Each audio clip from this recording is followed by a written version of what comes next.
Imagine this. You're a humble working man, a farmer with calloused hands walking into a private jet showroom carrying the fruits of your entire life's labor. You're not wearing a suit. You're not flashing a Rolex. You didn't arrive in a luxury car. All you have is sweat and a check large enough to buy the sky. But then, every glance looks at you as if you're just pretending to dream. An employee scoffs, a customer throws out an insult, and the entire room treats you like you don't even exist. If it were you, what would you do? Would you walk away in silence? Or would you stand up, not to shout, but to make the whole room go silent? This isn't just the story of a man named Malcolm Ward. This could be your story, my story, all of ours. Watch to the end, because some birds don't need to dress well. They carry enough dignity to fly straight through every prejudice. Please like, subscribe, and turn on notifications to update our latest videos. Just as the sun began to rise over the skies of Atlanta, Malcolm Ward's old pickup truck slowly rolled into the parking lot of Stratos Aviation, a private jet showroom nestled within the sleek complex of Atlanta Jetport. The engine gave a soft rumble, then fell silent. Malcolm sat still for a few seconds, his calloused hands resting on the steering wheel, eyes fixed on the glass building ahead, where multi-million-dollar jets sparkled in the morning light. He wore a faded plaid shirt, dirt-stained jeans, and old rubber boots still caked with dried mud from the farm. A worn-out baseball cap covered his salt-and-pepper hair, strands thinned with age. Everything about him, his posture, his clothing, his tired look, said one thing. This was not the kind of man this showroom was used to welcoming. But Malcolm didn't care. Today he wasn't here to browse. He wasn't here to daydream. He wasn't here to admire. Today, after more than 30 years of grueling labor, penny pinching, timely investments, and surviving brutal drought seasons, Malcolm Ward was here to fulfill a lifelong dream, to buy his own private aircraft. He opened the truck door and stepped out. The sound of the door closing echoed sharply in the quiet air. As Malcolm stepped onto the polished stone walkway in front of the large glass entrance to Stratos, he immediately felt the first stares. A groundskeeper watering plants looked up. A young receptionist behind the front desk spotted him. Her eyes flashed with surprise, then quickly dropped, as if silently saying he didn't belong here. Malcolm entered the showroom. The air carried a blend of polished wood, fine leather, and luxurious cologne. Private jets lined both sides of the main hall, their bodies gleaming, windows pristine like crystal, every curve a masterpiece of modern design. This was no longer a space for laborers. It was the domain of the elite, and Malcolm knew that. He just didn't care. His footsteps echoed on the marble floor. Each step beat like his heart, anxious but resolute. He stopped in front of a Cessna Citation XLS, the jet he had researched for years. Compact yet powerful, ideal for domestic travel. He stood in silence, hand gently resting on its polished fuselage, heart overflowing with emotion.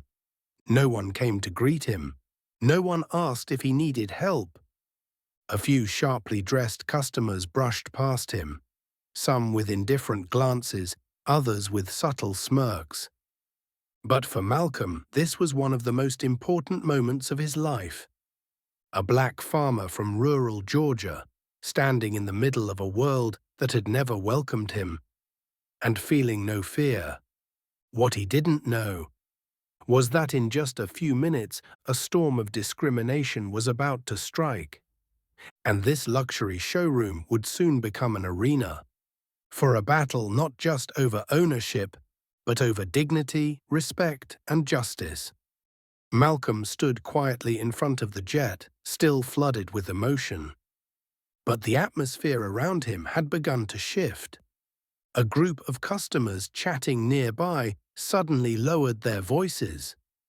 A man in an expensive leather jacket tilted his head, looking Malcolm up and down like he was assessing something out of place. A blonde woman, whom Malcolm would later learn was Veronica Steele, turned to her companion, smirking. Did he just walk in from a farm?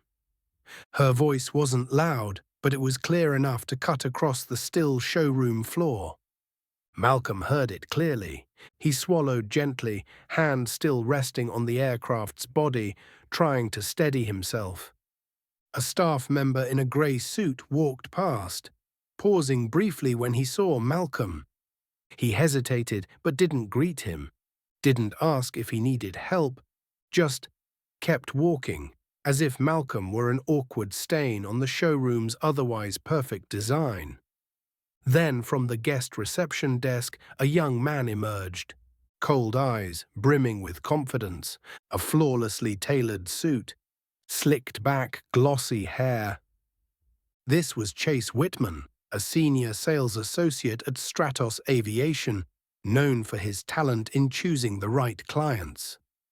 Chase walked slowly, each step intentionally echoing across the stone floor. When he reached Malcolm, he stopped, arms crossed, head tilted, as though he'd stumbled upon something strange. "Good morning, sir," Chase said, his tone light but laced with suggestion. "Is there something I can help you with? Unless you're a little lost." Malcolm turned to face him, locking eyes. He said nothing. Calm gaze, but deep inside, a thin layer of ice had just started to crack. Chase's eyes moved over Malcolm's faded shirt, his mud-stained boots, then finally landed on his calloused hand, resting gently on the aircraft, as if such a gesture were disrespectful. "You know," Chase gave a dry smile. "This is an aircraft showroom, not a farm equipment dealership. The jets here aren't for people who are just stopping by to look." Nearby guests started to pay attention. One let out a quiet scoff. Another curled a lip in disdain. Small sounds, seemingly accidental, but to Malcolm they stung like salt rubbed into an open wound. Still, he didn't respond, his eyes steady, his lips tight. But Chase didn't stop. Actually, Chase stepped closer, his voice low but loud enough for others to hear. "You might want to try the used parts store across the airfield. They've got something more in your range." That last line cut straight into Malcolm's pride like a blade, and yet he stood still, not a single step back. The mood in the room had shifted. Curious glances turned to sneers, furrowed brows, side eyes, whispers growing louder. No one stepped in, no one spoke up. To them, Malcolm was out of place, an intruder in a world of silk and suits. But in that moment, as Malcolm's back stood straighter than ever, something clearer than any aircraft in that showroom was etched into the air. He hadn't come here to ask permission. He came to prove that dreams don't need to wear suits, and a man's worth isn't defined by the mud on his boots. Malcolm didn't respond. He simply looked at Chase Whitman. Not with anger, not with hatred, but with a calm, deep gaze, like the surface of undisturbed water. The way he stood there, unshaken, unbowed, made Chase hesitate for a split second. But the smug smile quickly returned to the salesman's face. Malcolm turned back to the jet. He gently ran his hand along its body, as if trying to steady his breathing. But the whispers behind him refused to let up, probably imagining himself as a pilot. Maybe he thinks this is a preview of his future farm.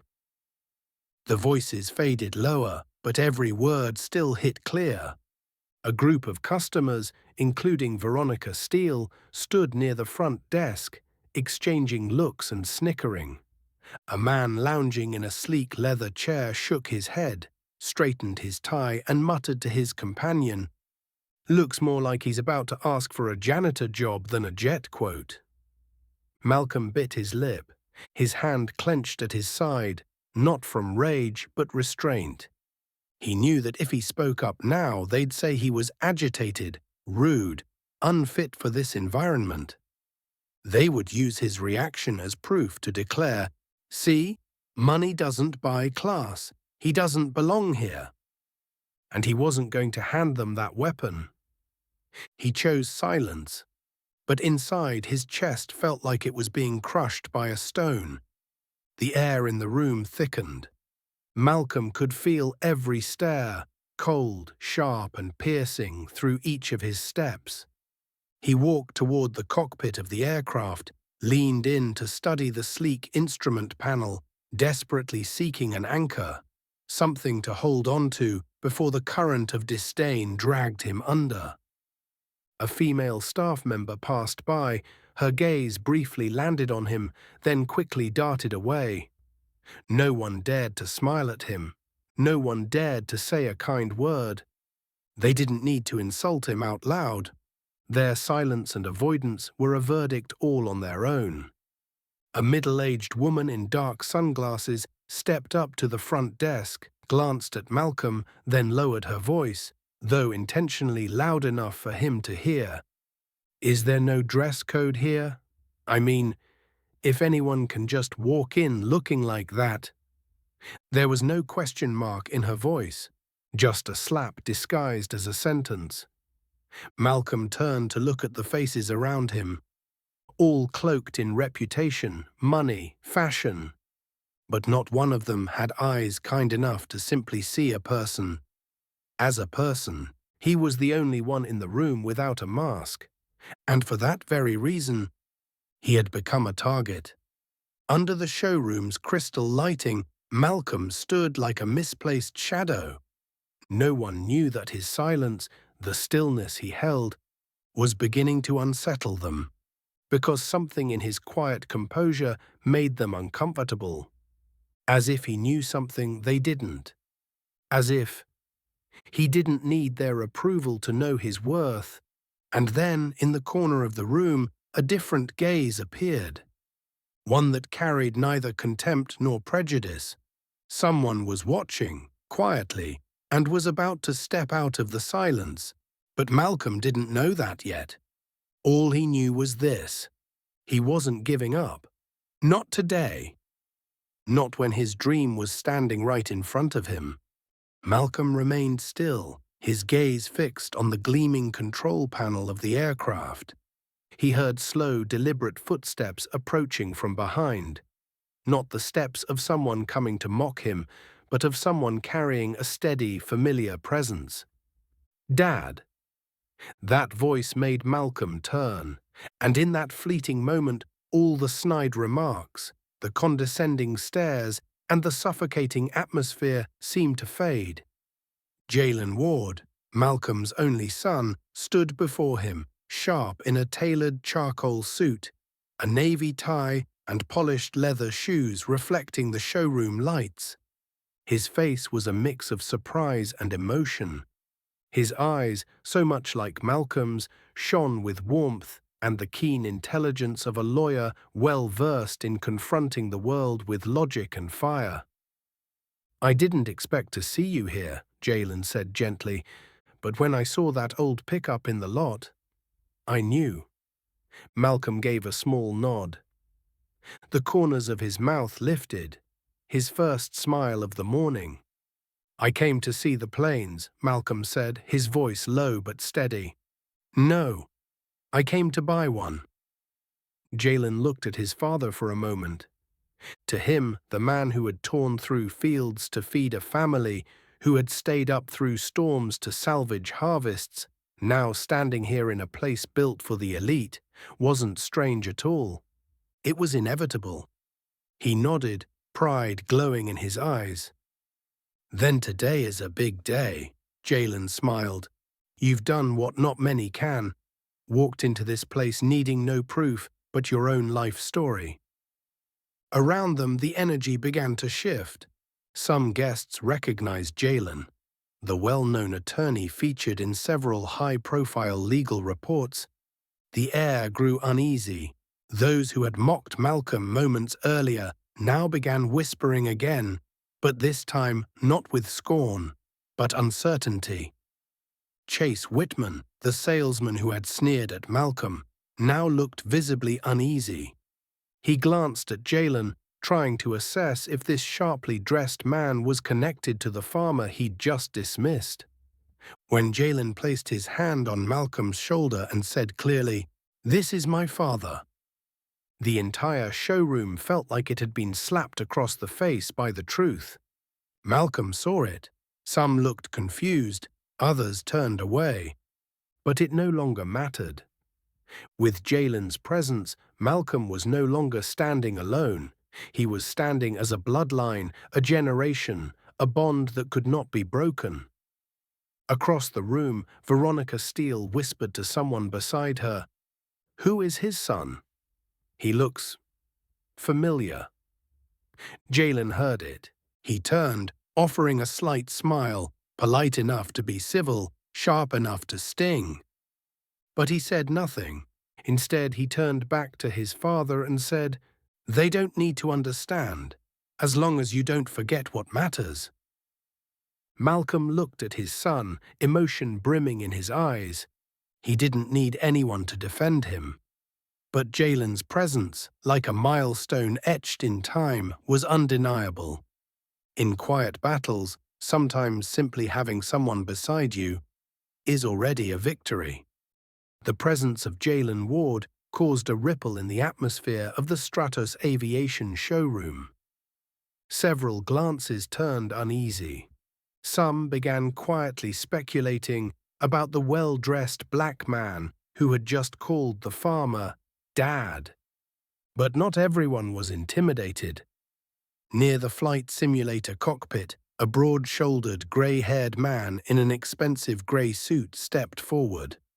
This was Richard Dalton, a successful businessman and one of Stratos Aviation's long-time VIP clients. He didn't whisper. He didn't bother to conceal his prejudice behind polite smiles. He looked Malcolm up and down, then turned to Chase, raising his voice. "I thought this place had standards for who they let in. Now anyone can just walk in, dirty and loud like this." The room froze. Some pretended not to hear. Others glanced toward Malcolm, curious to see how he would respond. Jalen subtly shifted his stance, his eyes darkening, but before he could speak, Richard took another step, directly facing Malcolm. "I don't know what you think you're doing here," he said loudly, clearly for all to hear. "But this isn't a place for daydreaming. These planes aren't here for farmers to gawk at." The words hit like a direct blow, blunt, unapologetic, a slap made of syllables, right in front of everyone. And Malcolm did not remain silent. He lifted his head. His eyes did not flinch. His voice, deep and gravelly, rang clear. "I know exactly what I'm doing here." Richard raised an eyebrow, smirking with mock amusement. Malcolm took a step forward, not to threaten, but to stand firm. "I'm here to buy a jet," he said, each word sharp as a hammer striking stone. "Not to take pictures, not to beg, and certainly not to listen to people like you." The room fell into a hush. A woman's wineglass nearly slipped from her hand. She didn't dare blink. Jalen stood quietly behind, eyes on his father, proud but restrained. He knew this was Malcolm's moment, and his father needed to cross this threshold on his own. But Richard wasn't done. He scoffed, "Then why don't you pull out your checkbook, prove it? Or are you only good at talk?" Malcolm didn't budge. He didn't react, because he understood the power of calm. "I don't need to prove anything to you," he said slowly. "I only need to prove to myself that I won't bow to anyone." no matter what they wear, no matter how high they think they stand. A soft round of applause came from the far corner of the showroom. No one saw exactly who started it, but it was enough to make a few heads turn. Chase Whitman clenched his jaw. Veronica Steele frowned in annoyance. And Richard? He stood frozen for a moment, then scoffed. Words are cheap without money behind them. Malcolm gave a faint smirk, not quite a smile, more like a quiet acknowledgement. For later, he turned to his son. Jalen, come with me. I want to take a closer look at the interior. The father and son walked away from the confrontation, leaving a weighted silence behind them.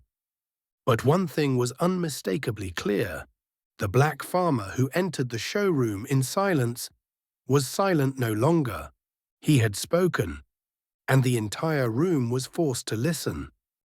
Malcolm and his son walked slowly toward the reception desk, leaving behind a showroom weighed down by the sensation that something had just happened that wasn't supposed to. Whispers still flickered in a few corners, but now they carried less certainty, especially as Jalen, composed and confident, walked beside the man some had judged as unworthy of being here. Malcolm stopped in front of the Citation XLS+, the aircraft he had quietly researched for nearly a year. Not because he wanted to boast, but because it was the one that fit his needs and his means. He didn't intend to buy the biggest or the most expensive, just the one that would grant him freedom. Chase Whitman, still smarting from being undone in the earlier confrontation, approached, trying to maintain professionalism, though suspicion lingered behind his eyes. He cleared his throat, attempting to regain control. Sir, if you're seriously interested in this aircraft, I'd be happy to walk you through the specs and pricing in more detail. Malcolm didn't look at Chase. Instead, he turned to Jalen, as if confirming something between father and son. Then he slowly reached inside his shirt pocket. Just a moment. And when his hand emerged, the entire room seemed to freeze. In Malcolm's hand was a check, his name printed clearly, issued by a reputable bank in Georgia. Everything was clearly written. The recipient was Stratos Aviation, and the amount was exact, matching the listed price of the aircraft he now stood before. Silence, not a sound. The light in the showroom still glowed brightly, but it could no longer mask the alarm quietly spreading through the eyes of many. Chase froze, his lips dried. He tried to smile, a crooked, broken smile. Oh, I didn't think you had come this prepared. Malcolm didn't respond. He simply handed the check to Chase, his hand steady, as if he were laying down a gavel of justice. Then he spoke, slowly, but with a voice that rang like a bronze bell. You said I should prove myself, didn't you? Here's your proof, not for you, but for this place, and for everyone here who ever thought I didn't belong. Every eye in the room now locked onto the check, on the calloused hand gripping that piece of paper, not with desperation, but with earned power. There were no more words, no one dared to laugh. Veronica Steele, who had once sneered behind the reception desk, stood frozen. Richard Dalton, who had hurled public insults, clenched his jaw, his face flushed red. And Chase, he looked like he'd been drained of all color. His hand trembled as he took the check, unable to meet the gaze of the man he had so recently ridiculed. Malcolm looked around the room, not with anger, not with defiance, just with the quiet certainty of a man making a declaration without needing to speak. I don't need anyone's permission to reach my dream. Jalen gently placed a hand on his father's shoulder. They didn't need to say anything to each other, because in that moment, the truth had already spoken for them. Every prejudice, Every insult, every dismissive glance was powerless against the worth built through sweat and belief. The check was still in Chase Whitman's hand. He gripped it tightly, as if loosening his hold for even a second would unravel everything. His reputation, his confidence, and the sense of superiority he once used to stand above others. Chase took a deep breath, trying to regain the polished voice he reserved for VIP clients. "Mr. Ward, I believe this has all been a misunderstanding. Stratos Aviation would be honored to serve you. If you'd allow me, I can walk you through our financing options, interior upgrades." Malcolm turned to look him directly in the eye. Not with anger, not with sarcasm, just a steady, unflinching gaze. The look of someone who had seen through the truth of this place. "No need," Malcolm said. "I didn't come here to be pampered after being insulted." Chase opened his mouth, about to speak, but Malcolm raised his hand, a small gesture, but it carried more weight than any shout. "I once dreamed of owning a plane, and I made that dream come true, not to impress anyone, but to prove something to myself. But there's one thing I never dreamed of: having to buy respect." The room fell silent once again. "I don't need your apology, because an apology only has value when it comes from the heart, not from the fear of losing a sale. I don't need service from those who only bow to money. What I need is decency from the very first glance." Malcolm reached out, not to shake hands, but to take back the check. Chase, stunned, had no choice but to return it. In that moment, the check was no longer a form of payment. It had become a declaration of dignity. Malcolm placed it back into his shirt pocket, then turned and addressed the entire showroom, every employee, every customer who had whispered or smirked. "I will buy a plane, but not from Stratos. I'll buy it from a place where people come before profit, a place where someone like me isn't judged by the dust on his boots, but heard for the story behind his calloused hands." Chase lowered his head. For the first time since they met, there was no trace of arrogance left. Some customers quietly turned away. No one tried to stop Malcolm. No one could. Jalen, standing beside him, smiled gently, not from triumph, but because the father who had spent a lifetime behind a plow had just taught an entire room the meaning of self-respect. Malcolm turned and walked toward the exit. Each step he took on the marble floor no longer marked a worn-out farmer, but a free man, unbent, unbought, and unbowed. And then he opened the door, walking out of a place that once believed it was grand enough to define someone else's worth. Morning at Atlanta.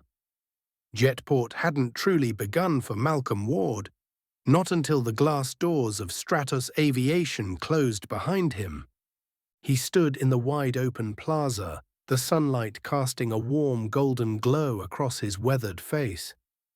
But inside he didn't feel warm, not angry, just a hollow, dull ache, like a blade slicing across the palm. Not deep enough to bring him down, but sharp enough to make silence impossible.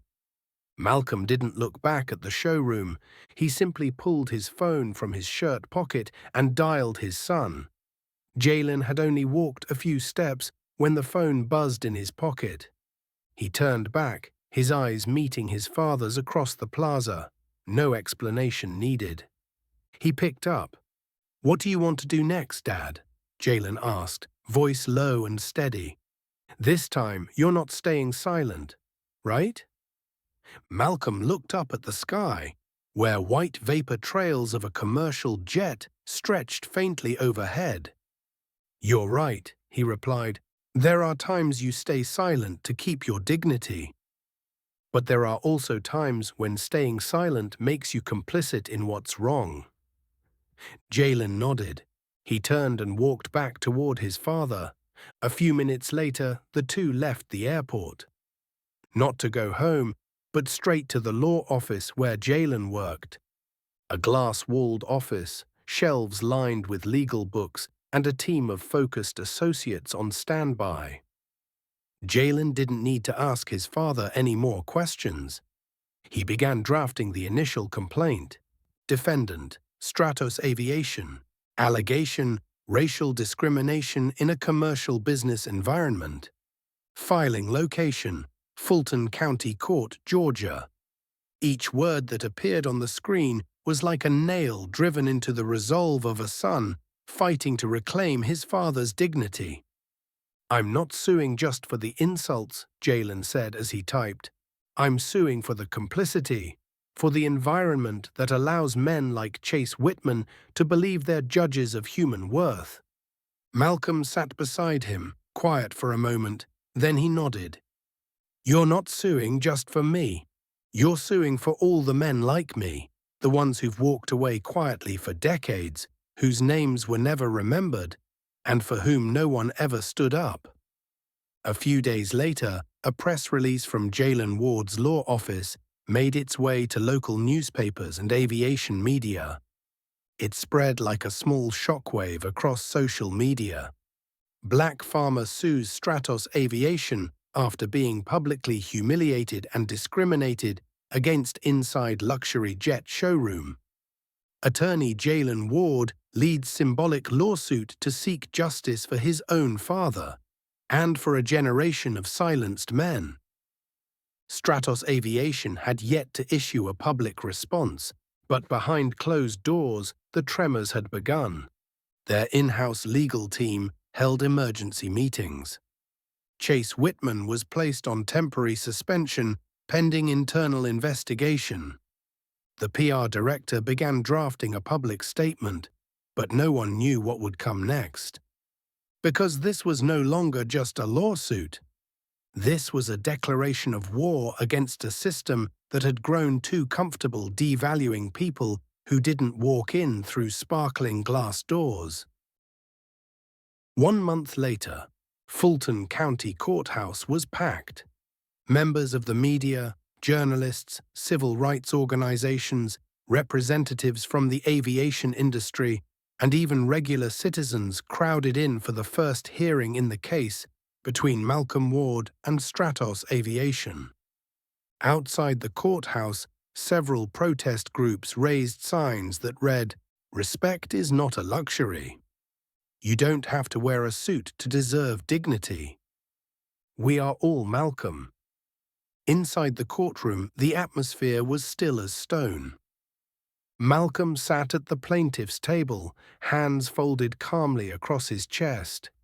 His face was composed, though weariness lingered in the lines. Beside him sat Jalen Ward, sharp in a charcoal suit, eyes like polished blades, his thick case file open before him.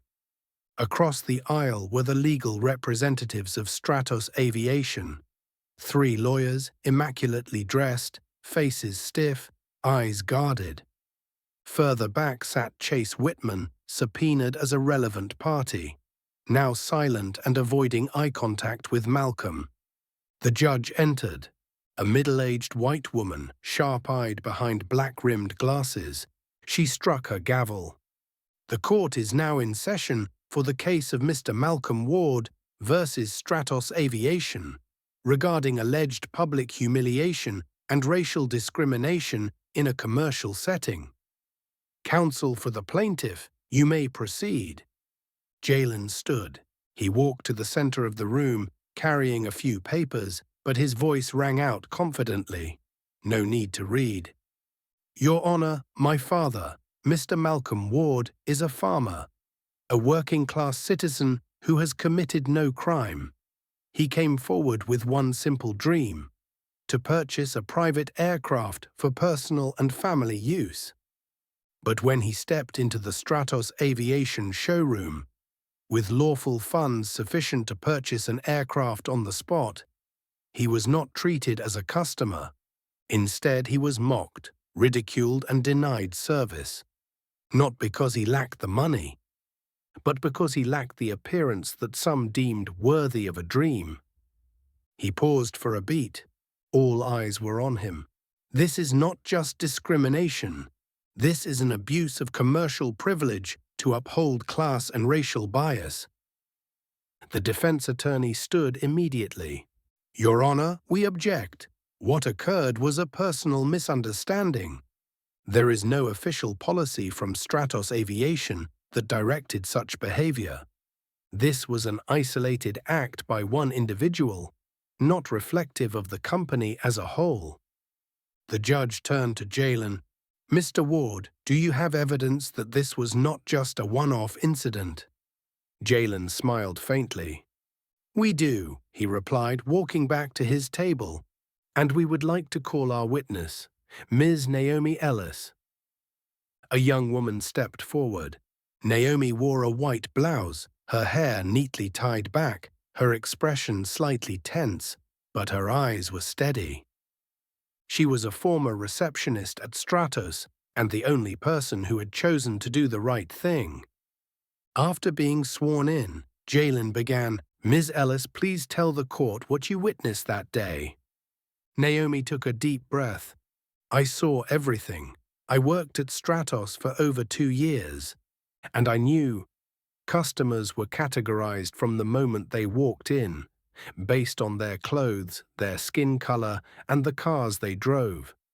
That day, Mr. Malcolm Ward was dismissed from the moment he entered. Chase Whitman mocked him, used degrading language. Other customers joined in.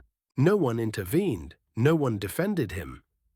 I couldn't take it, so I recorded the entire conversation. A wave of murmurs rippled across the courtroom. Chase turned pale. Naomi pulled out a USB flash drive. Jalen submitted it to the court. After a few moments, the audio played clearly through the courtroom speakers, unfiltered and undeniable. You do realize this isn't a tractor dealership, right? I think you've got the wrong airport. Maybe he thinks we're giving away freebies today. Go home, man. You're out of your league. The courtroom fell silent. The judge tilted her head, removed her glasses, and stared directly at Stratus's attorneys. You say this was a personal misunderstanding. So what do you have to say about this recording? The defense team fumbled. One lawyer stood, stammering. We will need time to verify the authenticity. I will grant time, the judge cut in, her voice sharp as a blade. But this court has heard it clearly. The discrimination was not only real, it was public, repeated, and witnessed. This is no longer a misunderstanding. This is a corrupted culture, shielded by silence and power. Malcolm said nothing, but for the first time, something in his chest eased. Not because he had won, but because the truth had spoken. Loud, clear, undeniable, and he knew this fight was only beginning. But this time he wasn't alone. His son stood beside him, and the truth stood taller than anything money could buy. The courtroom remained frozen in silence after the recording played through the central speaker system. The mockery, the discrimination, the clear ridicule cut through the air like sharp blades. Many in the gallery turned to one another, unable to hide their outrage. A few reporters were scribbling furiously, recorders flashing non-stop. Naomi Ellis still stood at the witness stand. Her face showed no fear, only a glow that could only come from someone who had pushed through fear for the sake of conscience. Jalen stepped closer, his gaze softening. Ms. Ellis, beyond the recording, could you clarify for the court? Was this an isolated act by one employee, or is this indicative of a deeper, systemic culture? Naomi drew a deep breath. She looked toward Malcolm, then turned to face the judge. I worked at Stratos Aviation for over 2 years. I was the front desk receptionist, the first person customers saw when they walked in. I saw everything. Mr. Whitman, the one who insulted Mr. Ward, he wasn't just a bad apple. At Stratos, customers were sorted the moment they walked through the door, based on how they dressed, the car they drove, and the color of their skin. Those who looked wealthy and polished were approached first. Others, those who didn't fit the look, were ignored or subtly dismissed. The judge leaned forward slightly, and management was aware of this. Naomi nodded, this time with firmer conviction. They were fully aware. I once raised concerns in a staff meeting, saying we couldn't keep judging clients by appearance alone. The response I got from our department head was, "That's how we filter potential buyers. We don't have time for poor dreamers." A ripple of disbelief swept through the back of the courtroom. Naomi continued. Her voice now wasn't just testimony. It was an indictment, the voice of someone who had grown weary of complicit silence. Mr. Ward wasn't the first. There were others. A widowed grandmother with her grandson was denied a consultation because they arrived by taxi. A war veteran in uniform was asked, "Are you lost?" when he entered. Each one of them left quietly. No one stood up. They had no lawyers, no recordings, and Stratos knew that. Naomi turned to the Stratos attorneys, then looked directly at Chase Whitman, who sat hunched and staring at the floor. Until Mr. Malcolm walked in, he didn't leave. He stood up, and I could no longer look away and stay silent. The room stirred. Jalen nodded, then turned to the judge. "Your Honor, this is a pivotal testimony. It proves that what Mr. Ward experienced wasn't random. It was the product of a systemic culture of discrimination, enabled by management and hidden under layers of deliberate silence." From Stratos's side, one of the three lawyers abruptly stood. "We need time to verify the accuracy of these allegations, and we cannot confirm that the witness ever formally raised such internal concerns." The judge raised an eyebrow. "The court will investigate that further. But at this point, the witness has provided not only tangible evidence, but credible context. The court commends Ms. Ellis for her courage and honesty." Naomi bowed slightly. She returned to her seat, eyes glistening, not from fear, but from the release of breaking free from 2 years of silence. Malcolm looked at her and nodded slowly. In that brief moment, two strangers became allies in a moral battle. One who spoke up, the other who stood tall. Jalen sat down beside his father and whispered, "We're winning, not just on paper, but on principle." Malcolm answered softly, his voice steady as steel. "Son, I don't need them to kneel. I just need them to stop looking down on others." 1 week later, once again, the courtroom at Fulton County Courthouse was packed to capacity. The media arrived early. Human rights organizations, business leaders, and even faces once seen inside the Stratos showroom now sat silently, waiting. Everyone understood. This was no longer a personal lawsuit. This was a moral reckoning for a system that had stood on others by means of arrogance. The judge entered. The room fell instantly silent. No one moved. No one dared blink. She took her seat and opened the file in front of her. The air thickened, like it might shatter at any second.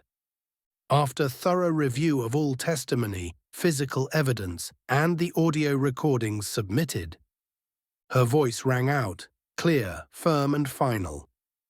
The court finds that the plaintiff, Mr. Malcolm Ward, was publicly and systemically discriminated against by Stratos Aviation. She paused. At the plaintiff's table, Jalen squeezed his father's hand under the desk.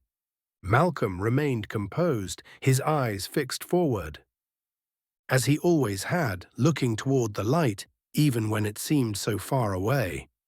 The judge continued, "The court recognizes that the verbal abuse was not an isolated incident, but rather the product of a corrupted environment. one where human worth was judged by clothing, skin color, and class-based assumptions. Therefore, the court rules Stratos Aviation holds both legal and moral responsibility for this matter. Camera shutters clicked furiously, but still, no one spoke. Stratos Aviation is hereby ordered to compensate Mr. Malcolm Ward the sum of $500,000, covering damage to his dignity, emotional distress, and legal costs. In addition, the company is required to implement the following measures: a public apology across all major media platforms within 10 days, a mandatory anti-discrimination training program for all staff, across all branches, and independent third-party oversight of their corporate culture for no less than 18 months. She lowered her eyes to the case file again. No one has the right to define someone else's worth based on appearances. Every citizen, whether a businessman, a teacher, or a farmer, deserves equal respect. At last, she brought down the gavel. This court is adjourned. The room seemed to exhale from a breath it had been holding. Several people stood, a few applauded, others sat misty-eyed in solemn silence. Chase Whitman, seated at the back of the defense row, couldn't lift his head. His face had gone pale. He wasn't sentenced to prison. But the moral verdict handed down today would follow him for life. Naomi Ellis, seated quietly to the side, wiped her eyes. A former colleague, 3 seats away, hung their head. Not out of sympathy for her, but out of shame for themselves. Malcolm turned to his son. He said nothing. But when Jalen met his father's eyes, he knew. His father had waited a lifetime to stand here without lowering his head. On the courthouse steps, a reporter blocked Malcolm's path, holding up a microphone. "Mr. Ward, is there anything you'd like to say to those who once looked down on you?" Malcolm paused, the midday sunlight reflected in eyes that had weathered many seasons of hardship. He looked straight into the camera. "I don't need them to apologize to me. I need them to apologize to the kids growing up believing that if they're not rich, not white, not in a suit, their dreams are something they were never meant to touch." Then he walked away, not as someone who won a case, but as a man who reclaimed a dignity buried for generations.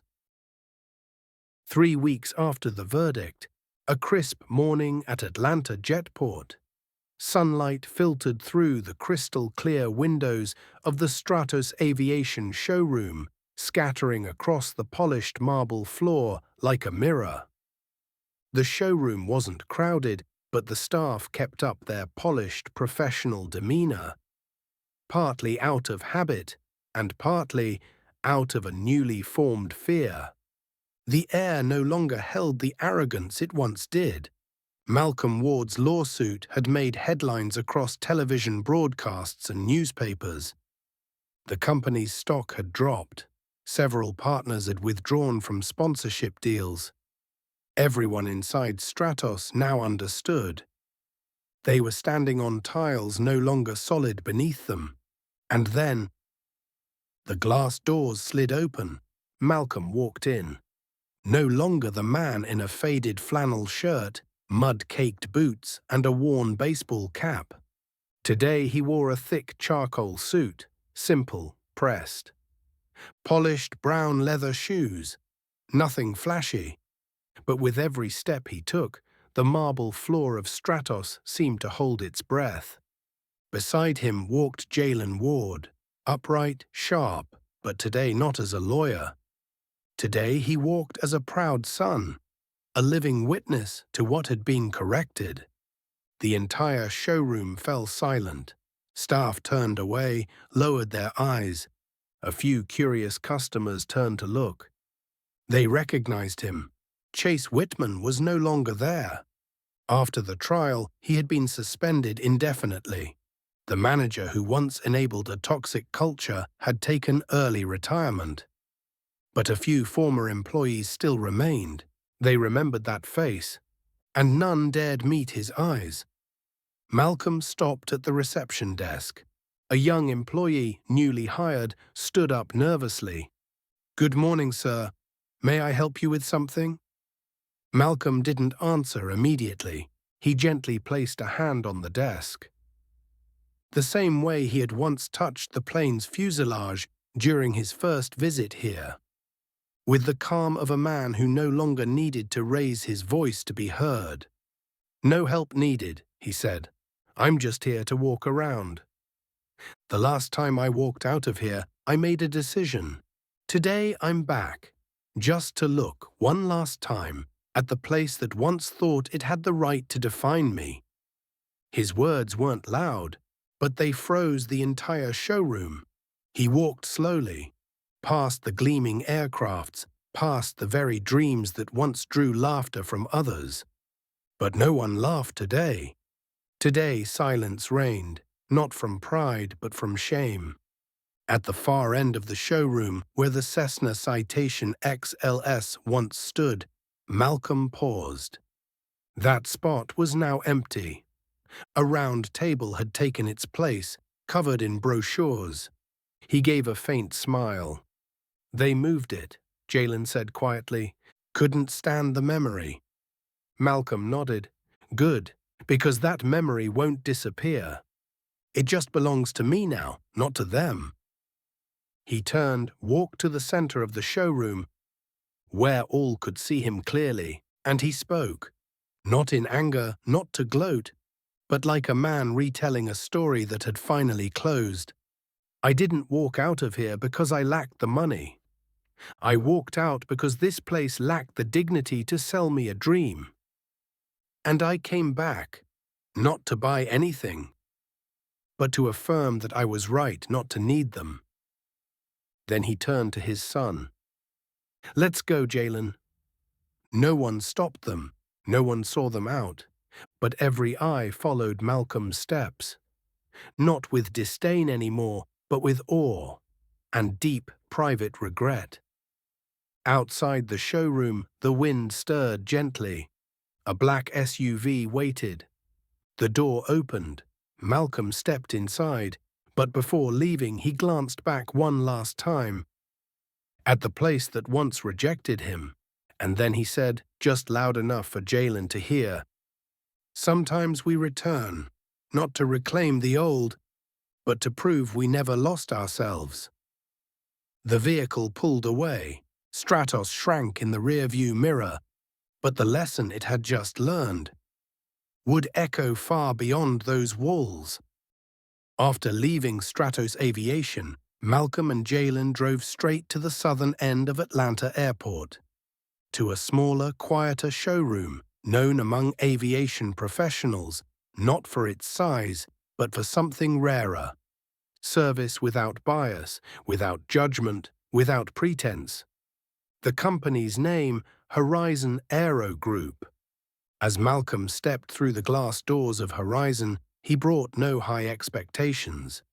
He had thought he might be too weary to continue the search, but the moment he entered, he knew. There were no scrutinizing stares here, no condescending smiles, no whispers trailing behind him. A middle-aged woman approached, composed demeanor, warm eyes. She wore a simple white blouse, no name tag, no title displayed. But when she smiled and extended her hand, her voice made it clear, this was a leader. "Good afternoon, Mr. Ward. I'm Lena Porter, Managing Director of Horizon's Atlanta Division. It's an honor to welcome you today." Malcolm blinked, surprised. "You know who I am?" Lena gave a calm, graceful smile. "I don't know the whole story, but I know you're a man who stood tall in the face of adversity. And here at Horizon, that deserves respect." No mention of Stratos, no pity. Just a welcome, for a man walking in as a customer, nothing more, nothing less. Jalen gave a small nod and stepped back, assured. He knew this time his father could walk forward on his own. Malcolm was shown 3 aircraft models that matched his needs and budget. No one asked what car he drove. No one looked at his shoes. The technical team walked him through operational details, warranty coverage, and safety standards, while looking him in the eye. After an hour of discussion and consideration, Malcolm pointed to the Embraer Phenom 300E-, a mid-range business jet, perfect for short commercial flights but comfortable enough for family travel. He turned to Lena and said, his voice firm, "I'll take this one, and I'd like to pay in full, today." Lena didn't flinch. She simply extended her hand. "Thank you for your trust, Mr. Ward. And thank you for choosing the right place to make your dream real." The contract was signed in a small meeting room. No cameras, no media, no flashing lights. Just a black farmer, signing with the same hands that once tilled red clay for 30 years, now opening a door to fly on his own terms. When the paperwork was complete, Lena handed him a digital key along with a small engraved plaque. "Malcolm Ward, Phenom 300E, delivered with honor." He took it, said nothing, but in his eyes was a light no amount of money could buy, a dignity restored and a dream fulfilled. At the door, a young staffer bowed slightly and said, "Wishing you a smooth takeoff and long journeys ahead, Mr. Ward." Malcolm turned, smiled. "I don't need to fly high. I just needed to know I took off from the right place." 1 week after the contract was signed, on a private runway at Atlanta Jetport, the silver-white Phenom 300E rolled gently toward takeoff. The golden afternoon sun gleamed across the jet's fuselage, reflecting like a quiet blade cutting through a cloudless sky. Inside the cabin, Malcolm Ward sat by the window, his hand resting on the armrest of a high-grade brown leather seat. His suit was simple but perfectly pressed. The burgundy tie he wore had been knotted by his son earlier that morning. He sat tall, eyes fixed on the horizon, no longer with the look of a man once dismissed, but of someone who had completed a long, hard road, and was about to begin another, this time in the sky. Across from him sat Jalen, no longer the attorney today, but simply a son, beaming with pride.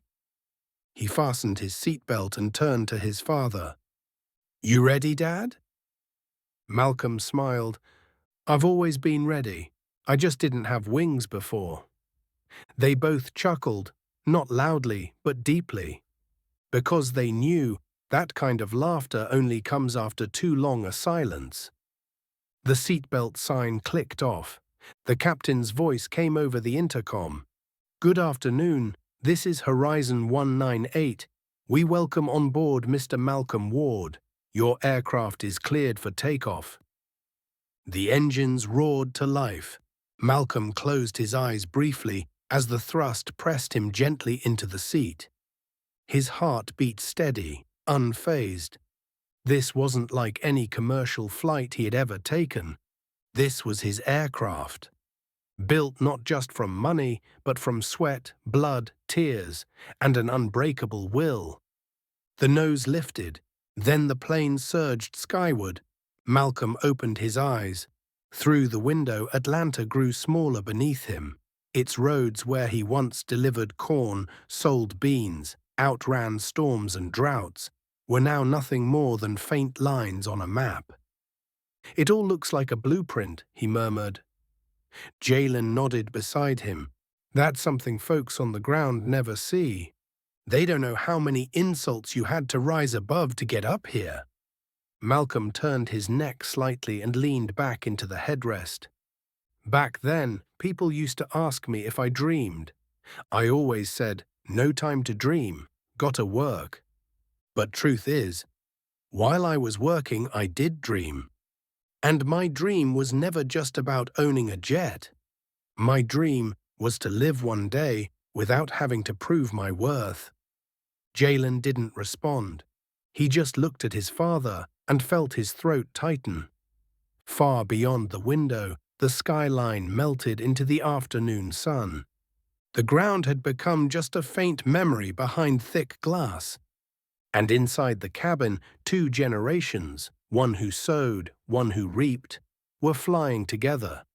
Not for wealth, not for fame, but because they proved that real dreams aren't found in someone else's pocket. They're made in how you rise, even when the whole room turns its back.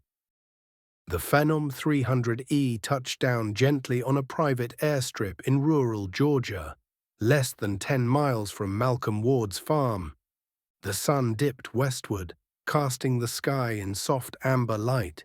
There were no flashing cameras, no press, no one waiting with flowers or microphones, just family. As the aircraft door opened, the summer breeze swept into the cabin, carrying the scent of earth, fresh grass, and the familiar sounds of a life lived honestly. At the bottom of the stairs stood his silver-haired wife, Ellen. Her hands trembled slightly, but her smile held steady, an anchor to the heart of the man walking toward her. His 3 grandchildren ran up first. One of them shouted, "Grandpa, is that really your plane?" Malcolm descended slowly, not because he was tired, but because he wanted to absorb every second of this return. He opened his arms to their little embraces, pressed his cheek to his youngest granddaughters, who chattered about school and playground tales. Ellen stepped closer. Her hand touched the lapel of his suit, right where the engraved nameplate read, "Malcolm Ward, owner." "You did it," she whispered, eyes glistening. Malcolm simply nodded. "We did it. Not just the plane, but something I never thought I could hold on to all the way to the end. Dignity." That evening, the family gathered around the old wooden table on the front porch. There was no champagne, no fancy candles, just the smell of grilled meat, twinkling string lights, and laughter echoing through peaceful country air. Jalen sat beside his father, holding a glass of sweet iced tea, gazing at the back lot, where the aircraft now rested inside a hangar rebuilt from an old grain barn. "Did you ever think you'd get this far, Dad?" he asked. Malcolm glanced around, his wife, his children, his grandchildren, then looked up at the starlit sky. I just tried to live straight, never bow my head. Tried to raise y'all so you'd never think anyone had the right to judge you by the mud on your boots. And somehow, living like that was the highest flight I could have taken." His eldest pulled out an iPad and showed a news clip. Malcolm Ward, the farmer who took on Stratus Aviation, honored as symbol of human dignity of the year. The family gasped, clapped, but Malcolm only chuckled softly and waved it off. The news will fade, the titles will fade. What won't fade is how you live. That's what these kids will remember when they ask, "What did Grandpa do when the world looked down on him?" He turned to his grandkids, his voice steady and clear. "I didn't punch, I didn't shout. I just stood still. And then I walked out, with my head held high." The children went quiet, then clapped. One of them said, "Tomorrow I'll tell my class Grandpa has a plane, but I'll also say Grandpa never let anyone define him." Malcolm smiled wide, not out of pride, but because he knew the dream he reached had now become a lantern for others to follow.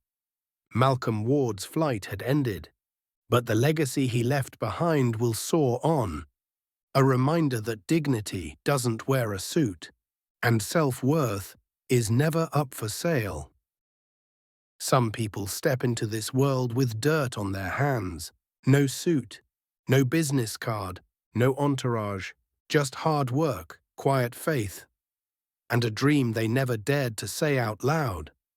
But as Malcolm Ward proved, you don't have to be born into privilege to deserve respect. You just have to stand tall when the world tells you to bow. The plane he took off in wasn't a reward for wealth. It was a symbol of dignity, fiercely protected, through poised silence and unapologetic action. If you've ever been looked down on simply because you didn't fit the mold, remember this: no one has the right to decide how far you can fly except you. Hold on to your dignity, and one day you too will take off on your own terms. If Malcolm's story moved you, leave a comment, share this video, and hit subscribe so you don't miss the next journey that inspires. Because the things that matter most don't need to be shouted. They just need to stand firm.